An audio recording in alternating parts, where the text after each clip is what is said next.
This is a ghost story, a tale of horror and pain, of demons from beyond and the undead returning to their castle of evil to perform their vile and unspeakable rites. Well, no, not really. This is a ghost story, all right, but it doesn't take place in a far-off castle, and it doesn't involve creatures of the night invading our world.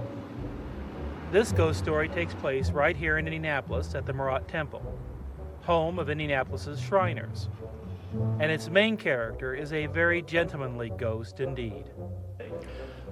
I started running into this quite a few. I've been a member here for 43 years, and actually I hadn't heard except one or two slight references to ghosts before I retired 10 years ago. Then in talking with the maintenance men and some of the crews working around here, I heard various and sundry ghost stories about doors slamming, lights switching back on, some of the strange things that some of the people had seen. A number of people had seen an eerie blue light, a sort of a shimmering blue light that would rise out of the third box seat down there and come up towards the stage, then sit there and glimmering a little and then just sort of dissipating.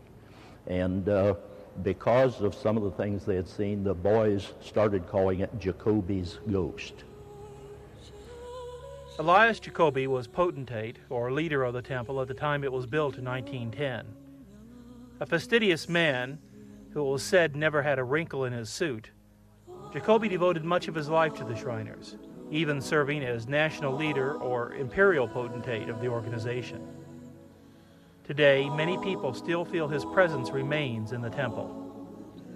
I walked through the social room one night coming back, and it's dark.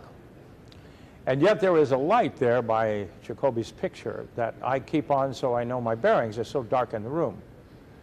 And as I started across, I kind of whimsically said, well, good night, everybody.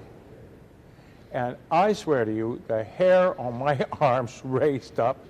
And I said, that's not funny. Now stop it. You're not frightening me. I don't know whether it was me or just whimsy. I thought I kind of heard a chuckle.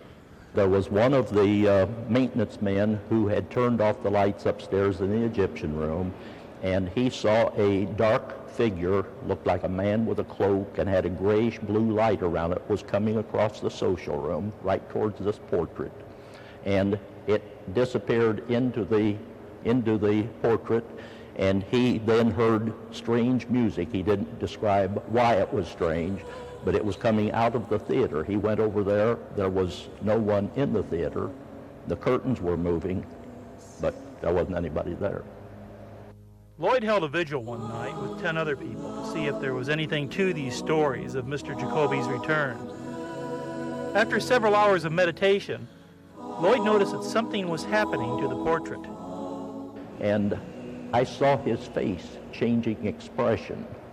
He was scowling, then he was smiling, and as I watched, it went through 3 completely different transformations of age, all the way from a young man with thin face and black hair, through middle age, and up to a man with a chubby face and wrinkles and white hair.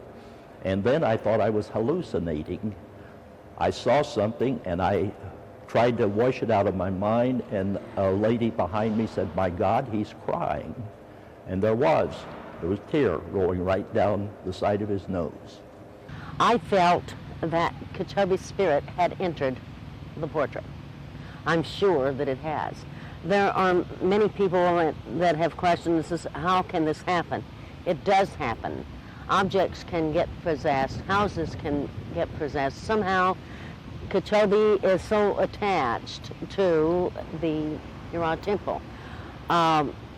He was probably one of the founders of the temple. He was there when it was built. I believe he was the 5th potentate in the line. I think that he's there to watch over it. He's a jovial, happy spirit. We felt happiness with it, nothing bad. If Elias Jacoby does haunt the Murat Temple, he certainly isn't causing anyone any harm. In fact, some people might find it comforting to have a resident spirit keeping an eye on the place. Just be sure to pick up the trash and keep her seat reserved in the theater. You never know who might drop by.